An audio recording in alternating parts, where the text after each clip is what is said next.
Saudara-saudara yang terkasih dalam Tuhan, sebelum saya membahas ayat demi ayat firman Tuhan bagi pagi hari ini, saya akan memberikan sedikit introduksi. Yang pertama, salah satu kendala, salah satu hambatan di mana pewartaan kabar baik tentang Kristus itu adalah kesalahpahaman. Seolah-olah orang Kristen dengan ajaran tentang keilahian dan ketuhanan Yesus itu diartikan telah melakukan dosa yang dinamakan syirik. Syirik itu artinya mempersekutukan Allah dengan ilah-ilah yang lain. Oleh karena itu, sebetulnya sebelum kita membahas ayat ini yang sangat penting, kita harus mengetahui bahwa hukum yang paling utama yang diajarkan oleh Kristus sendiri adalah yang disebut Shema Israel. Ungkapan ini berasal dari Markus pasal 12 ayat 29 yang merupakan kutipan dari Ulangan pasal 6 ayat 4. Ulangan adalah bagian dari kitab Taurat yang terakhir yang dalam bahasa asli disebut Elehadivarim. Ketika Yesus ditanya hukum mana yang paling utama dari segala hukum yang ada, Yesus menjawab, Shema Yisrael, Adonai Elohenu Adonai Echad. Dengarkanlah wahai Israel, Tuhan Allah kita, Tuhan itu esa. Sehingga umat Kristen mempercayai, meyakini, bahkan menjadikan sebagai pondasi seluruh ajarannya bahwa Allah itu adalah esa. Hukum yang diturunkan kepada Nabi Musa yang dikenal dengan Asyeret Hadivarim atau the Ten Commandment. Yang pertama adalah Lo yihye leha Elohim akhirim alfanai. Jangan ada ilah-ilah lain di hadapan hadiratku. Dalam Ulangan pasal 20. Dan ketika Kristus mengatakan Shema Israel, dengarkanlah wahai Israel, ahli-ahli Taurat orang Yahudi mengatakan, benar guru, benar katamu, dia itu esa, dan tidak ada yang lain kecuali dia. Dalam Markus pasal 12 ayat 32, ungkapan tidak ada yang lain kecuali dia, diterjemahkan dalam Alkitab berbahasa Arab, la ilaha illahua. Tidak ada ilah lain kecuali dia. Dan saudara jangan kaget, ungkapan la ilaha illallah itu bukan hanya ada di dalam Al-Quran. Ungkapan ini juga muncul dalam kitab Injil, bahkan jauh sebelum Al-Quran. Ucapan ini diterjemahkan dari bahasa Yunani, bahasa asli Perjanjian Baru. Terdapat dalam 1 Korintus pasal 8 ayat 4, Audeis Theos Eimiheis, yang diterjemahkan di dalam bahasa Arab, la ilaha illallah, tidak ada ilah selain Allah. Karena itu bukan tanpa kebetulan, ketika saya diundang oleh IAIN Antasari, saya mengawali presentasi ceramah saya waktu itu dengan mengutip syair dari Khalil Gibran. Khalil Gibran adalah seorang penyair Libanon. Dia mengatakan, Kul la ilaha illallah wa la say'an illallah wa kun masihian. Katakanlah la ilaha illallah. Tidak ada ilah kecuali Allah. Dan katakanlah tidak ada sesuatu pun kecuali Allah. Dan jadilah kamu pengikut Kristus. Mereka kaget karena Khalil Gibran itu disangka Muslim. Karena orang Arab. Padahal Khalil Gibran adalah seorang penyair Kristen dari Libanon. Kita lupa bahwa sebenarnya terjadi pemetaan yang oversimplicity, seolah-olah Arab itu Islam, Barat itu Kristen. Padahal tidak seperti itu. Nah, akibatnya ketika orang Kristen disalahpahami, seolah-olah dengan ajaran Tritunggal, Bapa, Putra, dan Roh Kudus, itu dipahami bahwa Allah itu tiga, maka di sini terjadi kebuntuan bahasa teologis. Karena bahasa kita tidak sambung. Kita terlalu asik dengan aliran-aliran Kristen. Protestan mengkritik Katolik, mencari salahnya Katolik. Pantekosta mencari salahnya Protestan. Karismatik mencari salahnya Pantekosta. Akibatnya kita tidak pernah eksodus keluar dari tembok gereja. Akibatnya yang terjadi, orang Kristen paling hobi mencari kesalahan gereja orang lain.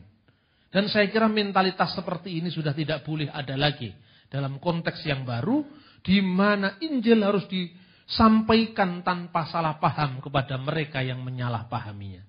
Amin, saudara-saudara. Kemudian apa relevansinya teks ini, ayat-ayat ini? Allah itu jelas esa. Tidak ada ilah lain kecuali Dia. Allah itu esa. Tidak ada sekutu baginya. Ini hukum yang paling utama yang dikatakan oleh Kristus. 3 kali sehari orang Israel mengidungkan pujian ini. Shema Yisrael, Adonai Eloheinu, Adonai Echad. Ini Ulangan pasal 6 ayat 4 yang oleh Yesus disebut Misvah Harisonah, hukum yang paling utama. Yohanes ini merupakan jawaban. Jikalau Allah itu esa, siapakah Yesus itu? Jikalau Allah itu esa, siapakah Yesus Kristus? Apakah Dia Tuhan selain Allah? Ataukah Dia firman Allah yang satu dengan Allah? Ini harus disampaikan. Apakah ungkapan anak Allah itu berarti Allah itu beranak? Nah, karena itu saya akan membuat seri khotbah ini. Pagi ini saya akan bicara tentang the Godhead of Jesus Christ. Keilahian Yesus. Nanti jam 10 di Ritz Palace saya akan berbicara tentang the Lordship of Jesus Christ. Ketuhanan Yesus. Apa bedanya keilahian Yesus sebagai firman Allah. Dan firman Allah itu adalah Allah seperti yang kita baca. Dan apa artinya ketuhanan Yesus Kristus. Kita sering bernyanyi. Yesus Tuhan dan Allah kami. Apa artinya Yesus itu our God? Dan apa pula artinya Yesus itu our Lord? Ini harus dijelaskan clear. Supaya apa? Iman kita tidak lagi disalahpahami. Orang Kristen Arab ketika dia berdoa selalu diawali dengan kata-kata Bismil Abi wal Ibni warrohil kudus al-ilahu wahid. Demi nama Bapa, Putra, dan Roh Kudus, yaitu Allah yang esa. Penekanan pada keesaan Allah itu sangat penting. Karena itu kita mengerti tentang siapa Yesus, itu berasal terutama dari pemahaman kita tentang Yohanes pasal 1. Yohanes pasal 1 ini justru anehnya adalah ayat yang paling terkenal. Yang tidak hanya disampaikan dalam teologi Kristen untuk menyatakan siapa Yesus. Tetapi bentuk sastranya, gaya bahasanya sangat dikagumi oleh orang di luar Kristen. Saya berikan satu contoh. Bang Sabam Sirait, seorang politisi yang sangat terkenal di PDI Perjuangan. Mulai dari PNI dulu. Orang yang cukup dekat dengan Bung Karno.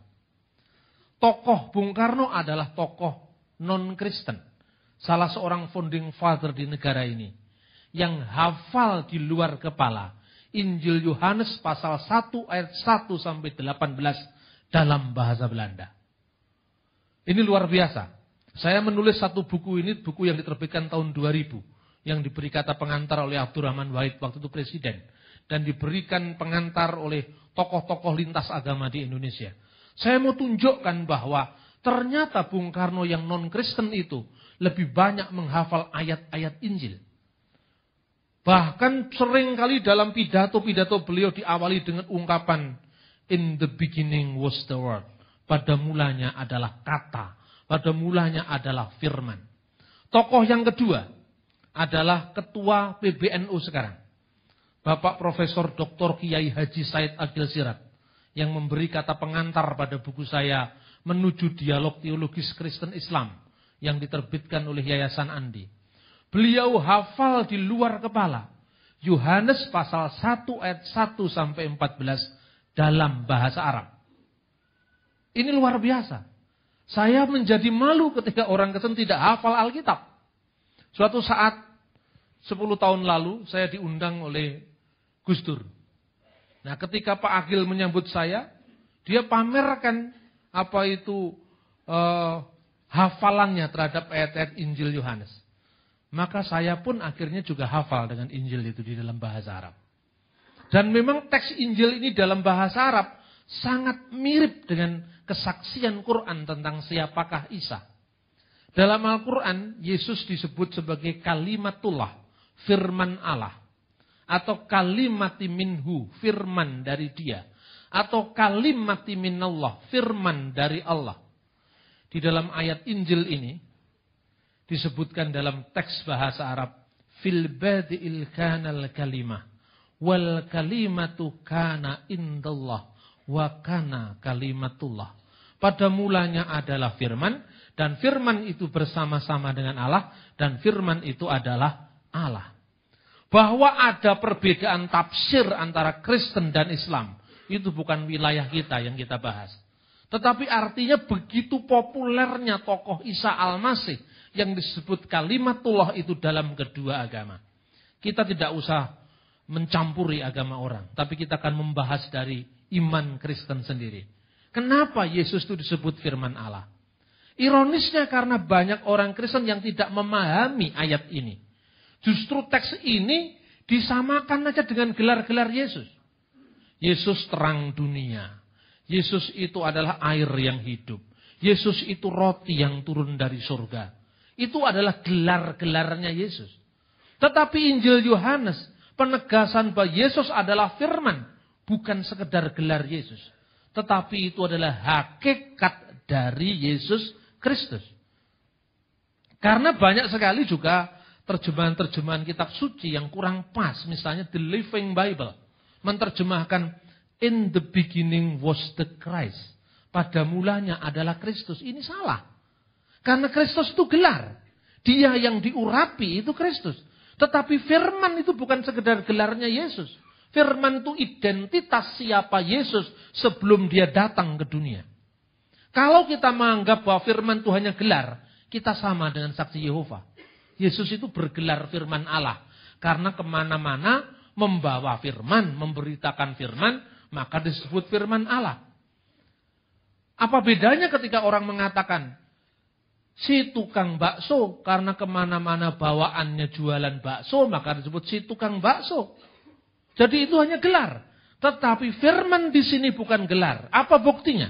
Ayat 3 mengatakan, segala sesuatu dijadikan oleh dia. Dan tanpa dia tidak ada sesuatu pun yang jadi dari segala yang telah dijadikan.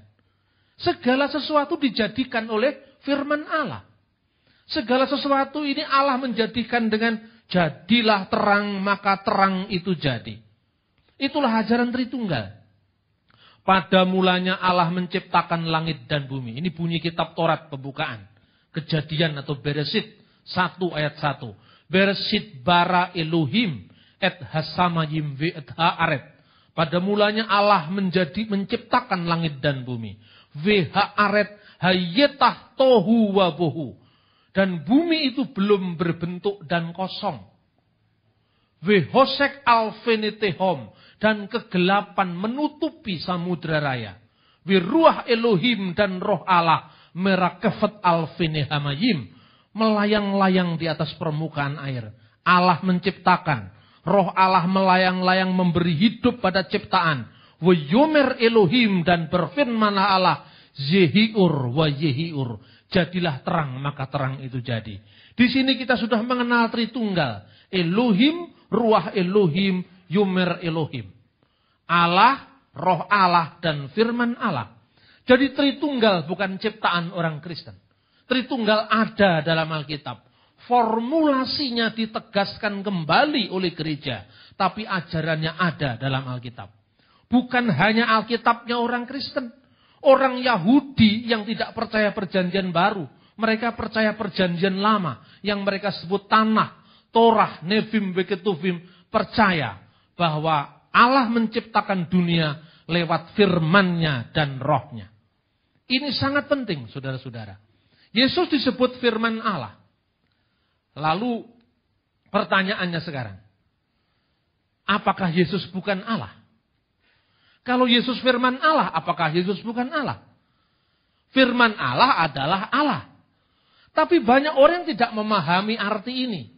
Saudara-saudara kita yang mengaku diri Kristen tapi bukan Kristen. Kelompok saksi Yehova misalnya. Mereka mengatakan bahwa firman Allah itu hanya gelarnya Yesus.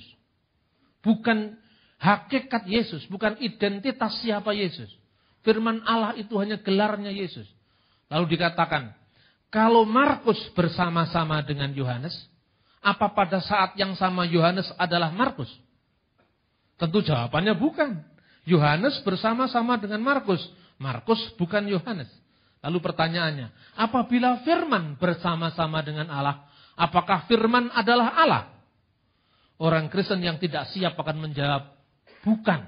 Nah, kalau gitu Yesus bukan Allah. Padahal pertanyaannya tidak seperti itu. Firman Allah bersama-sama dengan Allah. Apakah firman Allah adalah Allah? Ya, firman Allah adalah Allah. Kenapa kok enggak sama? Kalau Yohanes bersama Markus, Markus bukan Yohanes. Karena Markus, gundulnya Yohanes, endasnya saksi Yehova, itu terpisah satu sama lain. Karena manusia, benda, semua terikat oleh ruang dan waktu. Tetapi kalau Allah dengan firman-Nya sekarang, Allah beserta dengan orang yang sabar. Allah itu roh. Roh itu tidak terikat oleh ruang dan waktu. Sekarang Anda hitung berapa jumlahnya orang yang sabar di kota Surabaya. Innallaha ma'asyabirin. Allah beserta orang yang sabar. Oh, jumlahnya banyak, Pak, 100.000. Katakanlah ada 100.000 orang yang sabar. Tinggal di 100.000 tempat yang berbeda-beda. Pada saat yang sama Allah beserta 100.000. Apakah Allah jadi 100.000? Tidak, karena Allah itu bukan bakpao. Allah itu bukan gundulnya Markus. Allah itu bukan benda. Allah itu adalah roh. Tidak seorang pun orang Kristen yang mengatakan, Bapa kami yang di surga. Surga itu alamatnya mana? Lalu Anda di satu pihak mengatakan Allah berdiam di bait Allah di Yerusalem. Loh, terus kita berdoa, Tuhan, Engkau ini masih di surga ataukah sudah turun ke Yerusalem? Sesuai dengan firman-Mu, 2-3 orang berkumpul atas namaku. Tuhan hadir. Lihatlah Tuhan, saya sudah berkumpul di Embong Sawu. Lebih daripada 200 orang. Kapan Engkau hadir? Berapa jam lagi perjalanan dari Yerusalem ke Embong Sawu? Ini orang yang otaknya perlu diperiksakan. Benar apa tidak? Karena memahami Allah secara salah. Nah, ini pula saudara-saudara kita prihatin dengan banyaknya penyesatan-penyesatan yang dilakukan oleh saksi Yehova. Saya katakan misalnya, firman bersama-sama dengan Allah. Dan firman dengan Allah itu tidak ada yang dahulu, tidak ada yang kemudian. Karena itu Alkitab mengatakan NRK pada mulanya, in the beginning. Pertanyaan yang paling mudah dikatakan, Allah dengan firman Allah duluan mana adanya? Kalau dijawab, itu duluan Allah. Berarti Allah, keberadaannya, eksistensinya sudah ada. Firman-Nya belum ada. Pertanyaannya berarti Allah pernah ada, keberadaannya, eksistensinya, tanpa sang firman. Karena firman-Nya belum ada. Apakah Allah pernah bisu berarti? Tidak kan? Oh, berarti kalau gitu lebih dulu mana Allah dengan firman-Nya? Kalau dijawab, lebih dulu firman-Nya. Firman-Nya siapa? Kalau firman Allah itu adalah firman-Nya Allah, ya automatically firman Allah dan Allah sama-sama kekal. Allah dengan roh Allah lebih dulu mana adanya? Kalau dijawab lebih dulu Allah, berarti Allah sudah ada eksistensinya, keberadaannya, firman-Nya belum ada. Berarti Allah pernah ada tanpa firman-Nya. Berarti Allah pernah ada tanpa rohnya. Apakah Allah pernah almarhum? Kan tidak. Kalau dikatakan lebih dulu rohnya. Rohnya siapa? Roh Allah itu ya rohnya Allah. Ya Allah itu sendiri. Maka Bapa, Putra, dan Roh Kudus. Elohim, Ruah Elohim. Dafar Elohim. Allah, roh Allah, firman Allah adalah satu. Al-ilahu wahid. Kata orang Arab. Allah itu adalah esa. Ini jelas-jelas ditegaskan dalam Alkitab. Segala sesuatu dijadikan oleh Dia. Artinya oleh firman-Nya. Dan tanpa Dia, tanpa firman itu, tidak ada sesuatu pun yang telah jadi dari segala yang dijadikan. Tanpa firman itu tidak ada pun yang jadi dari segala yang telah dijadikan. Mazmur 33:6 mengatakan, oleh firman Tuhan langit dijadikan. Jadi langit dijadikan oleh firman Tuhan. Sekarang pertanyaannya, Yesus itu firman Allah. Jikalau Allah menciptakan dengan firman-Nya, Yesus itu ciptaan Allah apa bukan? Bukan. Kalau Yesus ciptaan Allah, pertanyaannya, siapa yang menciptakan firman Allah? Ya Allah. Bagaimana Allah menciptakan segala sesuatu? Dengan firman-Nya. Allah menciptakan dengan berfirman. Nah, kalau firman itu diciptakan sekarang, firman mana lagi yang menciptakan firman? Tidak masuk akal. Makanya firman Allah itu adalah Allah itu sendiri. Bahwa saudara-saudara yang lain tidak mengerti ini, inilah iman kita. Dan iman kita ini bisa dijelaskan dengan begitu clear. Karena firman Allah adalah Allah itu sendiri. Nah, saudara-saudara yang terkasih dalam Tuhan. Saya akan melompat ayat 18. Tidak seorang pun pernah melihat Allah. Tidak seorang pun pernah melihat Allah. Berarti Allah bisa dilihat apa tidak? Tidak bisa dilihat. Tetapi Yesus berkata, barang siapa melihat aku, ia telah melihat Bapa. Karena apa? Ayat selanjutnya. Tetapi anak tunggal Allah yang ada di pangkuan Bapa, dialah yang menyatakannya. What is the meaning of anak tunggal Allah yang ada di pangkuan Bapa? Apa artinya? Anak tunggal Allah yang di pangkuan Bapa bukan berarti Allah itu beranak, bukan. Tetapi artinya anak tunggal Allah yang di pangkuan Bapa, firman Allah yang bersama-sama dengan Allah. Firman Allah yang berdiam kekal bersama Allah dan rohnya. Firman Allah itulah yang menyatakan siapa Allah. Saudara tidak mengenal saya sebelumnya. Kalau saudara mengenal saya dari kesaksiannya Pak Hani Layantara, atau Anda mengenal saya dari kesaksiannya Ibu Agnes, Ibu Agnes bukanlah saya, Pak Hani bukanlah saya. Bisa salah apa tidak? Bisa salah. Kalau Allah disaksikan oleh seorang nabi, apakah pengenalan nabi itu sempurna tentang Allah? Tidak, karena nabi itu bukan Allah. Tetapi apabila saya menyatakan diri saya sendiri, salah apa tidak? Tidak mungkin salah. Karena saya menyatakan siapa saya sendiri.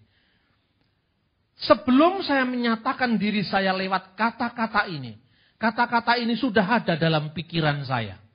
Kata pikiran dalam bahasa Yunani, logikos. Dan kata ini seakar dengan kata logos. Logos ini diterjemahkan firman. En arki en hologos. Ke hologos en prostonteon. Ke theos en hologos. Pada mulanya adalah firman. Dan firman itu bersama-sama dengan Allah. Dan firman itu adalah Allah. Logos itu the reason of God. Pikiran Allah. Logos itu adalah the word of God. Firman Allah. Logos itu the wisdom of God. Hikmat Allah. Hikmat Allah, pikiran Allah, firman Allah. Itu satu dengan Allah. Seperti satunya pikiran manusia dari manusia itu sendiri. Ketika saya menyatakan siapa diri saya bersaksi, saya menyatakan diri. Sebelum pikiran saya keluar jadi kata-kata, pikiran saya sudah ada dalam diri saya. Saya baru nonton satu video. Video itu terjadi berbagai macam seri. Yang katanya, iman Kristen itu sesungguhnya diambil dari agama-agama kafir, agama-agama pagan. Ajaran Tritunggal, Bapa, Putra, dan Roh Kudus itu diambil dari paganisme Mesir kuno. Di mana Isis, Osiris punya anak namanya Horus. Jadi Isis, Osiris itu adalah Bapa, Maria, dan kemudian Horus itu adalah Yesus. Nah, luar biasa enggak sekarang? Itu sering muncul di internet. Saya jawab, apa benar Tritunggal Kristen sama dengan Tritunggal berhala? Atau triteisme berhala, bukan Tritunggal. Isis menikah dengan Osiris. Melahirkan Horus. Sebelum Horus lahir, Horus ada apa tidak ada? Tidak ada. Setiap orang kelahirannya diawali waktu. Sebelum saya lahir, saya tidak ada. Tetapi pertanyaannya sekarang, sebelum firman Allah lahir, apakah firman Allah sudah ada? Sudah ada. Dia sudah ada sebelum Yohanes, itu yang dikatakan Yohanes.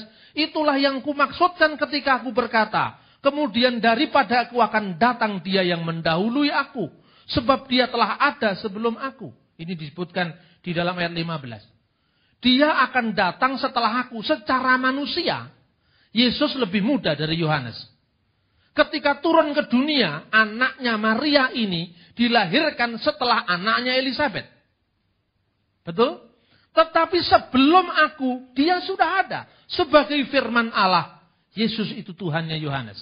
Sebagai firman Allah, Yesus bahkan adalah Tuhannya Maria yang melahirkannya. Karena firman Allah sebelumnya sudah ada, sebelum firman itu menjadi manusia. Nah, tidak sama. Jadi kelahiran orang itu diawali dari hari lahirnya. Yesus tidak. Sebelum dia lahir, dia sudah ada. Sebagai apa? Bukan sebagai anak Maria. Bukan sebagai kemanusiaan Yesus yang bisa mati, yang disalibkan, yang lebih rendah dari Bapa seperti dikatakannya sendiri, yang berdoa kepada Bapa seperti yang didoakannya sendiri, tetapi sebagai firman Allah, dan firman itu adalah Allah.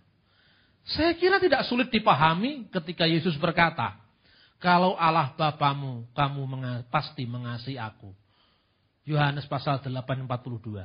Sebab aku keluar dan datang dari Allah. Dia yang keluar dan datang dari Allah itu tentu bukan anaknya Maria, kemanusiaan Yesus. Tetapi firman Allah keluar dan datang dari Allah. Lalu tubuh fisiknya Yesus keluar dari Allah? Bukan. Karena itu Allah roh tidak mungkin melahirkan daging dan darah. Dari mana keluarnya Yesus sebagai anak Maria? Dari perutnya Bunda Maria. Maka salamnya berbunyi, terpujilah engkau di antara wanita, dan terpujilah buah rahimmu. Lukas pasal 1:42. Siapa buah rahim Maria? Buah rahim Maria adalah Yesus. Nah ini saudara-saudara, maka penting sekali kita memahami kalau selama ini di gereja-gereja Katolik sering digambarkan Yesus kecil di pangku Maria, maka di gereja Timur sering justru gambarnya Maria di pangku Yesus. Ini menyeimbangkan kalau gambar di gereja Katolik itu menekankan kelahiran Yesus dari anak darah Maria, itu melahirkan kemanusiaan Yesus, tetapi gambar di gereja-gereja Timur justru Maria di pangku Yesus, karena sekalipun Maria itu ibunya secara manusia, tetapi Maria adalah hambanya Yesus. Karena Yesus itu firman Allah.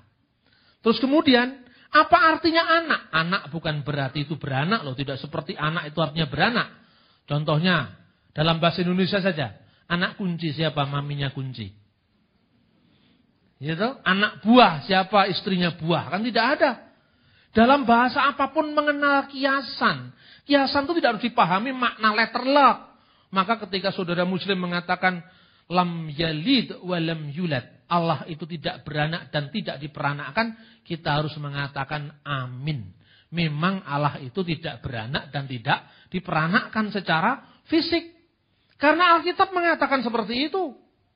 Berfirmanlah Allah, yang disebut Sang Bapa itu berfirman, engkaulah anakku, pada hari ini aku memperanakkan engkau. Bisakah Bapa memperanakkan? Yang memperanakkan itu kan ibu. Secara fisik yang memperanakkan itu ibu.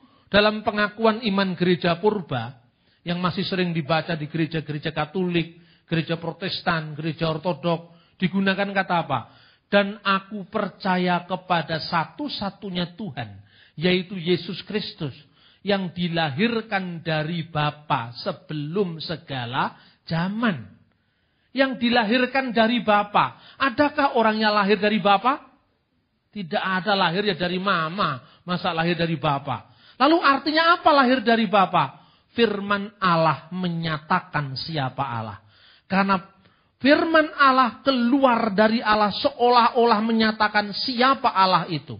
Firman Allah itu keluar dari diri Allah tanpa meninggalkan Allah. Lah kok bisa?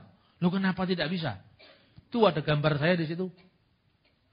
Di layar televisi. Ya kan? Bisakah dikatakan gambar ini penjelmaan pikiran saya? Bisa kan? Anda nonton VCD, saya khotbah, saya ceramah.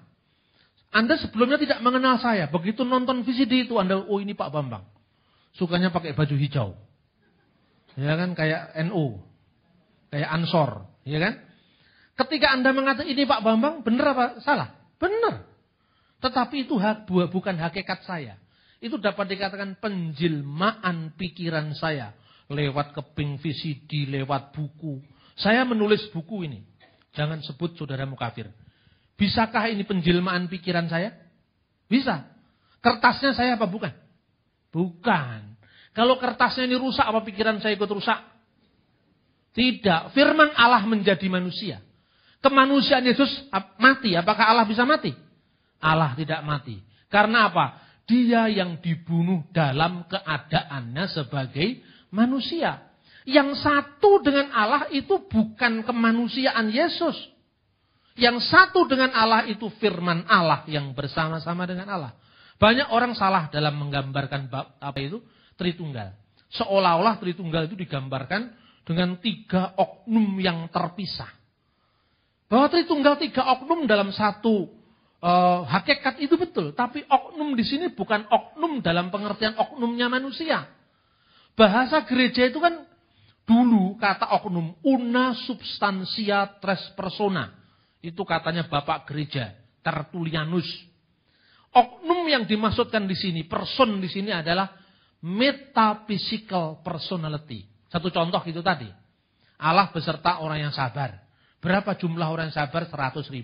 Allahnya satu. Beserta 100.000. Berarti di 100.000 tempat yang berbeda-beda. Allah yang satu beserta 100.000 orang. Apakah Allah dari 100.000? Tidak. Nah ini yang artinya oknum secara personalitas. Bukan personalitas tapi metafisika. Meta di sebalik fisik yang kelihatan. Kan begitu. Tapi kalau oknum saya dengan oknum Anda berbeda. Bukan hanya berbeda, terpisah. Maka Tritunggal itu kesatuannya bukan kesatuan suami istri. Kalau suami dengan istri, oknumnya masing-masing berbeda dan terpisah. Kemudian satu itu bukan satu seperti Tritunggal. Itu bersatu. Bersatu dengan satu itu tidak sama. Tritunggal itu selalu satu. Firman Allah, roh Allah, dan Allah itu adalah satu. Maka kalau digambarkan, firman Tuhan itu mengatakan tentang Tritunggal. Sekarang buktinya Tritunggal apa? Waktu baptisan. Waktu baptisan Yesus diselamkan di sungai Yordan. Roh Kudus dalam bentuk burung merpati. Dan suara Allah berseru, engkaulah anakku yang kukasih. Kepadamulah aku berkenan. Loh ini kan ada 3 yang terpisah. Itu Tritunggal dalam bentuk pernyataan Allah. Bukan Tritunggal dalam hakikat Allah. Sebab apa? Yang satu dengan Allah itu bukan kemanusiaan Yesus yang dibaptis itu. Yang satu dengan Allah itu firman Allah bersama-sama dengan Allah. Yang satu dengan Allah itu bukan wujud teofani, pernyataan Roh Kudus dalam bentuk burung merpati. Bukan burung merpati itu satu dengan Allah. Karena burung merpati itu lambang kehadiran Roh Kudus. Bukan Roh Kudus. Burung merpati masa Roh Kudus? Kalau burung merpati Roh Kudus kan ada Roh Kudus bakar. Karena ada merpati bakar kan? Tidak benar dong. Yang disebut satu dengan Allah itu rohnya Allah bersama firmannya satu dalam wujud eksistensi atau keberadaan Allah. Tetapi burung merpati bukan roh Allah. Burung merpati lambang kehadiran Roh Kudus.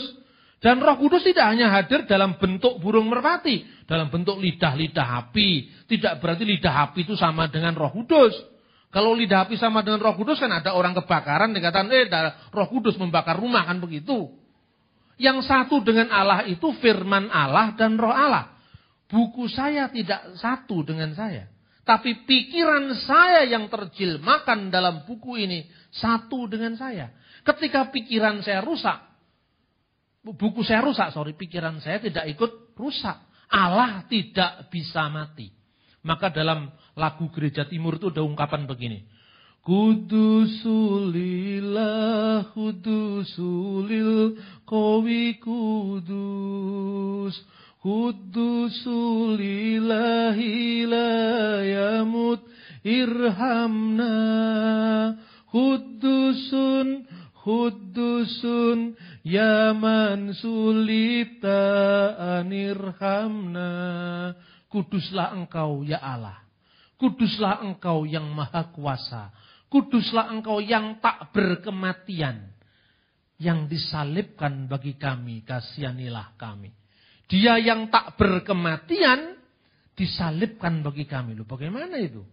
Dia yang tak berkematian, mati bagi kami. Dia yang tak berkematian, yaitu firman Allah yang tidak bisa mati. Sedemikian rupa telah menjadi manusia, dan kemanusiaan sang firman itu mati bagi kita. Orang zaman dulu berteologi itu dengan nyanyian. Jadi kalau kita menyanyi itu sama dengan berteologi. Sayangnya sekarang, gereja-gereja sekarang ini, kalau nyanyi itu isinya lagu-lagu tentang berkat. Kalau soal, wah itu, mau di sana, itu paling buanter nyanyinya itu. Kan begitu kan? Tapi lagu-lagu yang berisi pengajaran tidak banyak. Padahal justru ketika Anda menyanyi, ditonton orang, didengar orang, itu sama dengan mengajar. Kalau misalnya saya suatu saat diundang oleh Gus Dur untuk doa bersama. Ketika doa bersama saya mengawali dengan lagu pujian dalam bahasa Arab. Lalu saya berdoa dengan awal begini. Bismillahirrahmanirrahim warahil kudusal ilah wahid. Demi nama Bapa, Putra dan Roh Kudus Allah yang Maha Esa. Ya Abba Samawi, Bapa Surgawi. Allah yang Esa. Yang tidak ada ilah lain kecuali Engkau. Yang hidup, maha hidup dan berdiri sendiri. Yang tidak beranak dan diperanakkan secara fisik. Tetapi Engkau telah turun firman-Mu ke dunia. Kami sebut anak Allah. Bukan karena Engkau beranak. Itu kan sama dengan saya mengkhotbahi mereka dalam doa. Karena itu kesalahpahaman mereka. Seolah-olah dengan anak Allah itu beranak. Seorang bapak gereja dari Baghdad. Namanya adalah Timotius Al-Awal. Coba bayangkan, saya sampaikan, ini kuncinya kenapa saya diterima di forum-forum Islam. Kalau ngomong bapak gereja dari Baghdad, kan aneh. Bapak gereja itu dari Inggris, dari Swiss, dari Roma, itu bapak gereja. Ini bapak gereja dari Baghdad. Mula-mula dia tidak simpatik mendengar saya, karena ingin tahu ya didengerin dulu. Ini bapak gereja dari Baghdad kan itu kan. Bapak gereja dari Baghdad itu pada tahun 781 Masehi berdialog dengan seorang khalifah Al-Mahdi namanya. Muhammad Al-Mahdi. Dia berkata, "Hai Timotius, tidak sepantasnya kamu berkata tentang Allah dan menghujat dia.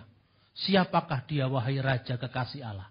Bukankah engkau berkata bahwa Allah itu telah mengambil seorang manusia jadi istrinya, yaitu Maria, dan melahirkan seorang anak laki-laki yang kamu puja sebagai Yesus? Na'udzubillahi min dzalik. Ya Malik mahabbatullah. Dijauhkanlah kami dari etikat yang demikian, wahai raja kekasih Allah. Uminu bi ilahun wahid. Saya percaya bi ilahin wahid, Allah yang esa. Wa uminu bi Yesu al-Masih huwa kalimatullah. Dan kami percaya Yesus Kristus adalah firman Allah. Tetapi kami tidak percaya Allahu walada, Allah itu beranak. Ketika kami mengatakan firman Allah itu menjadi manusia, kalimatullah alladzi wulida minal abi ilahan bigori jasadin. Firman Allah itu keluar, dilahirkan dari Bapa tanpa jasad.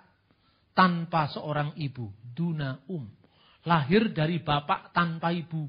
Artinya bukan bapak manusia kan? Kalau lahir dari bapak kan nggak ada. Lahir semua dari ibu. Lahir dari bapak artinya tidak seorang pun pernah melihat Allah. Tetapi anak tunggal yang di pangkuan Allah, yang diumpamakan seorang anak yang keluar dari wujud Allah, keluar dari bapaknya, dialah yang menyatakannya. Makanya karena firman Allah keluar dari Bapa, firman Allah mewujudkan diri siapa Allah. Firman Allah yang tidak kelihatan menjadi kelihatan karena Yesus. Firman Allah yang tidak dikenal menjadi dikenal karena Yesus. Firman Allah yang tidak bisa dilihat mata menjadi terlihat melalui pribadi Yesus. Itulah yang disebut anak Allah. Divine birth of Jesus Christ. Kelahiran ilahi Yesus Kristus dari Allah. Tanpa seorang ibu, untuk menegaskan Allah itu tidak beranak dan tidak diperanakkan secara fisik. Nah, mereka senang kalau saya ngomong begitu. Memang Allah itu tidak beranak kok. Siapa yang mengatakan Allah itu beranak? Roma Irama aja yang GR nyindir-nyindir. Tuhan tidak beranak dan tak diperanakan. La ilaha illallah, tiada Tuhan selain Allah. Itu dia yang GR. Dia GR dipikir orang Kristen itu Tuhannya beranak. Roma Irama GR, Kristennya ndablak. Dikutip, disalahpahami, ndak kroso-kroso. Mestinya kan dijawab. Hei Bung Haji, siapa yang mengatakan Tuhan beranak? Sampean sendiri yang punya pikiran seperti itu. Tuhan itu memang tidak beranak. Ini betapa pentingnya kita menjelaskan iman kita yang disalahpahami. Suatu saat saya menulis di majalah Gloria. Majalah Gloria itu kan miliknya Jawa Pos. Jadi kalau ada orang-orang Kristen yang masuk Islam dimuat di majalah Nurani. Tabloid Nurani miliknya Jawa Pos. Kebalikannya, kalau ada orang Islam jadi Kristen dimuat di majalah Gloria. Gloria miliknya Jawa Pos, yang menang Jawa Pos dahlan iskan. Benar apa tidak? Orang Kristen dan orang Islam dijadikan pangsa bisnisnya Jawa Pos. Makanya nggak mau saya yang begitu-begitu.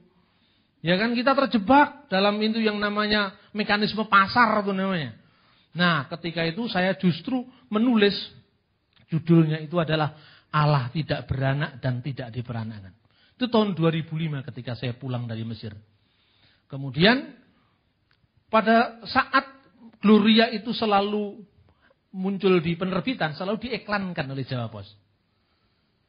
Itu tulisan saya jadi head covernya.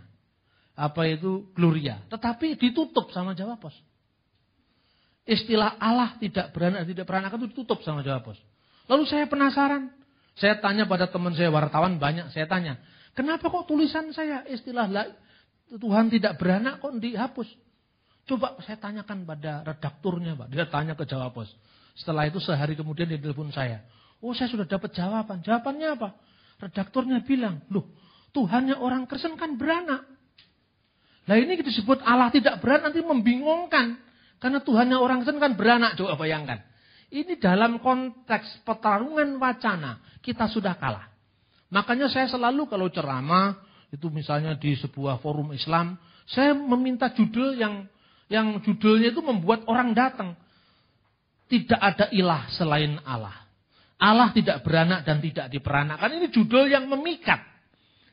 Ketika ceramah saya, khotbah saya mau dimuat di koran, iklan, saya bicara di GB Alpha Omega. Beberapa tahun yang lalu, di judul tertulis Allah tidak beranak dan tidak diperanakkan. Disertai tanya jawab setelah presentasi. Ada orang-orang Madura datang ke situ.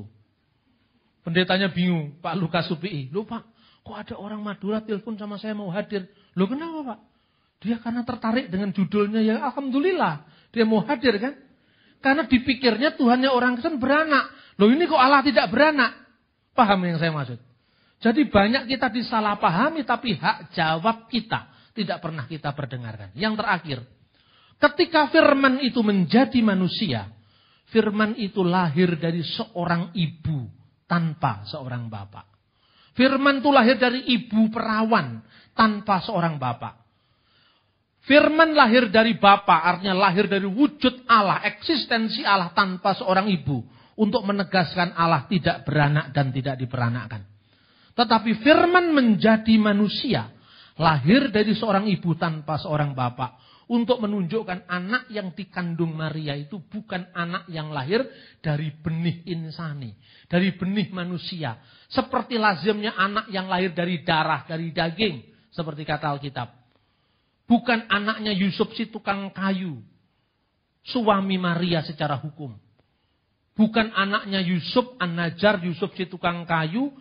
Apalagi anaknya Yusuf kalah. Itu artinya bahwa firman itu lahir di dunia tanpa seorang bapak. Ini yang diakui Al-Quran. Yang kedua ini.